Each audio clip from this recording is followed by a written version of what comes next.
Hi there, and welcome to my YouTube channel. My name is Weide-Market, and in this video I'm going to be talking about spending less than you earn if you want to stand a chance to build wealth. We're going to be looking at some articles, statistics and research, and I'll be sharing some tips on how to start spending less than you earn. If you're new here, please remember to subscribe. If you like this video, give it a thumbs up, and also remember to click on the bell for notifications for future videos. Do you want to grow your personal wealth? If the answer to that question is yes, then you have to get into a habit of spending less than you earn. And we'll share tips and ideas of how to do that and motivation of why to do that. If you look at people who own big houses and nice cars and luxury items, you might be mistaken thinking that they are considered the wealthy. But if you go look at the real wealthy people, they might not even own new cars. They own second-hand, good running cars. They might be luxury cars, but they don't buy things that lose value. The wealthy have assets that generate income for them. It doesn't matter whether you earn R1 million a year or 500,000 Rand a year. If you spend more than you earn, you are broke. And if you spend more than you earn to buy things that do not generate income, you are going into debt.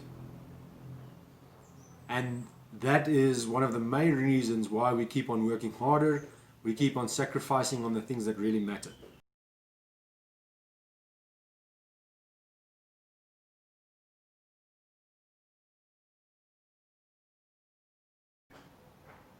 We are so focused on working harder so we can earn more income to pay for the things that we've done, for the decisions and the things that we've purchased in the past.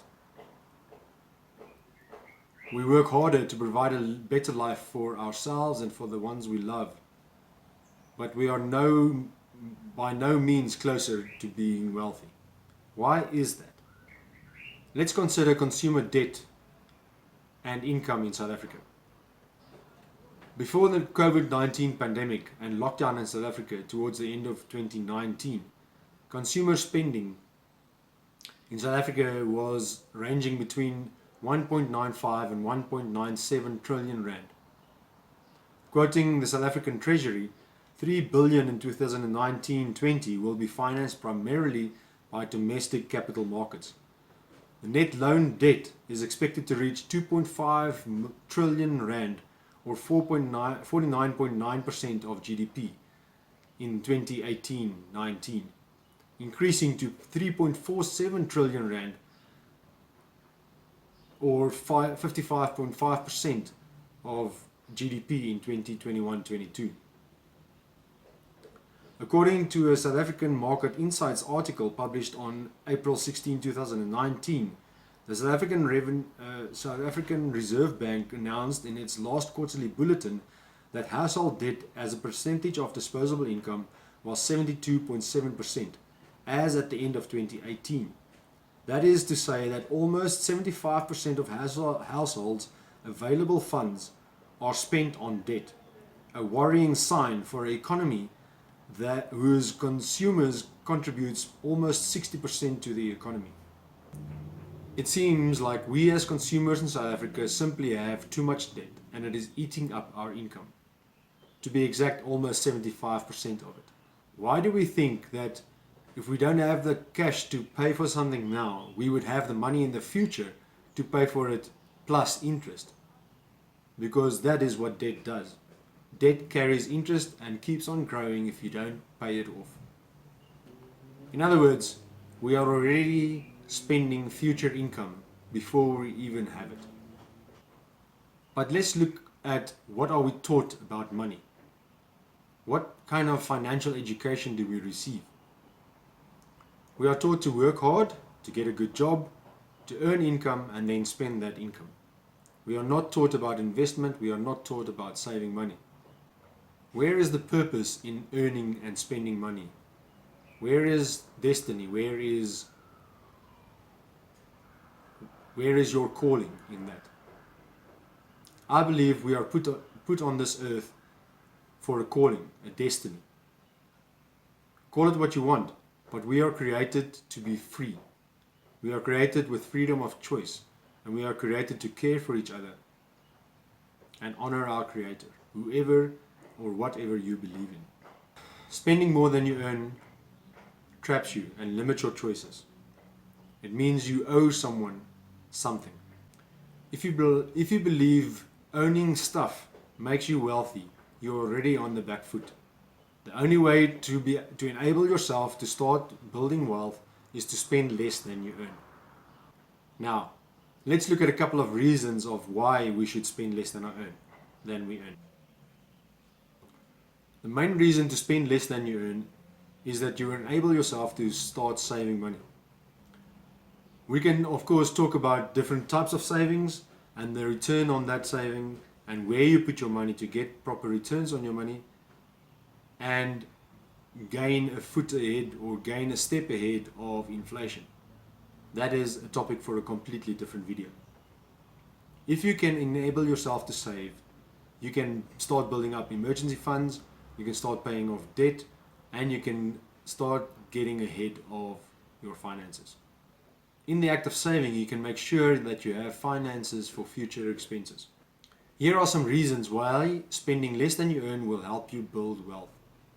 First step, and the most important one, is that you can start saving. This will enable you to provide for future expenses, and you will not need to borrow money or spend on credit cards to be able to pay for unforeseen expenses that come up during emergencies. This may seem a little counterintuitive to begin with, but if you can enable yourself to save and put some money aside, you can gain control or rather regain control of your finances and take pressure off your future income. Capital investment in South Africa as a percentage of GDP ranges from an all-time high of 34.12% in 1981 to an all-time low of 15.16% in 1993. At the end of 2019, it was sitting at 17.59%. The world average for capital investment, based on 157 countries worldwide, at the end of 2018 is 24.54%. If you need some more motivation to start spending less than you earn, here are some more reasons that spending less than you earn will help you generate wealth. You can correct past mistakes. These past mistakes being going into debt. Past expenses are some of the main reasons why we keep on pushing ourselves to work harder, spend more time at work, and working harder and harder trying to make up for those past mistakes. This is not how your finances should be set up if you are trying to build wealth. Living below your means gives you the ability to pay off debts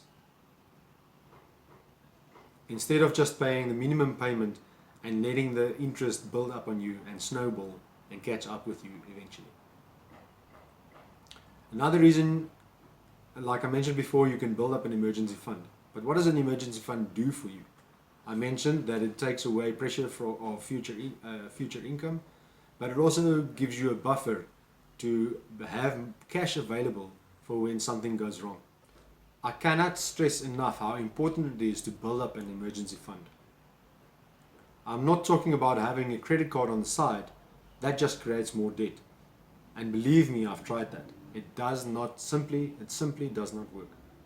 Before you know it, you've spent money that you don't have, and you are again falling into the trap of making debt. Then, as it happens, Murphy comes along and knocks on your door, and as soon as you don't have the money, or you have just started getting ahead, some machine breaks, or there's a leak in the roof at your house, and you have to pay for expenses that you did not foresee. Not only does having an emergency fund give you more peace of mind, but that means you will not have to borrow money and go into further debt or creating new debt to pay for the expenses of the emergency. Furthermore, having the cash available to spend on the expenses for the emergency will take stress off from said emergency. The next very important point, that spending less than you earn will enable you to do is to save up for your retirement. And although you might be young, as I am, 20 plus years still away from retirement, you have to realize that you will never make up the money that you spend. That money is spent, it's gone, and if you do not start spending or do not start saving for your retirement early on, you are going to get to an age where you are going to start panicking about how little you have saved up for your retirement. You do not want to be in a situation where you have to scale down or completely be dependent on other people to care for you once your income stops after retirement. Now, the next point is the most exciting part of spending less than you earn. You have choices. If you have positive cash flow, you have choices on what to spend your money, and you can start spending that money on creating extra income and start generating wealth. After you learn the discipline of spending less than you earn and completing a couple of basic steps like saving up for an emergency, paying off your debt, and starting to save for your retirement, you have done the basics and you've provided the cash flow for the basics. Now you can start generating extra income and start building wealth. I'm currently reading the book called The Total Money Makeover by Dave Ramsey, and I suggest you do the same. I'll leave a link in the description below of where you could possibly buy the book if you'd like. Once you are able to generate positive cash flow, you will be able to invest that money into increasing your market value. Yes, you heard me right.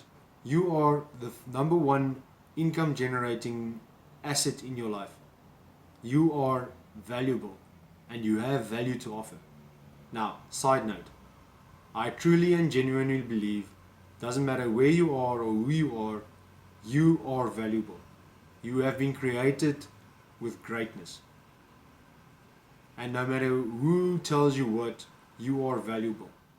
Your value is not determined by how much you earn or how many things you possess.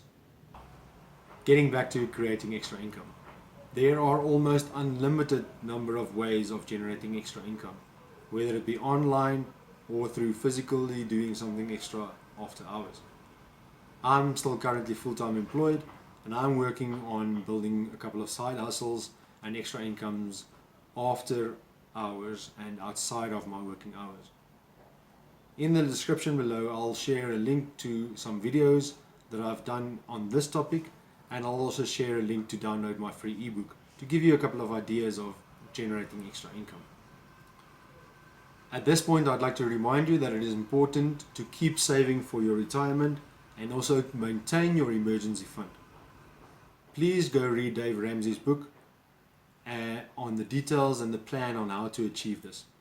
This video is really just to motivate you to start getting into the habit to spend less than you earn. Start small and make your money work for you. Now, let's look at a couple of tips of how you can start spending less than you earn. Changing your spending habits is likely to be very difficult, especially if you're in the habit of spending based on your emotions. If you look at the purchases you've made in the past, the reality is that most likely you don't need many of the things that you've spent money on. And you could possibly sell some of those to kickstart your financial makeover. It is also important to understand that your mindset and your expectations of the future will determine how willing you are to spend money. If you have a positive expectation of what will happen in the future, you are more likely to spend money than to save that money. Always make sure that you do not make loans, buy on credit, or buy on account. If you do that, you are spending money that is not yours, and you are going into debt and creating future problems by spending money that you should have been earning in the future. The message I want to get across here is that you need to understand your spending habits, understand when and why and how you spend money. This means creating a budget. Yes, I said the dreaded B word.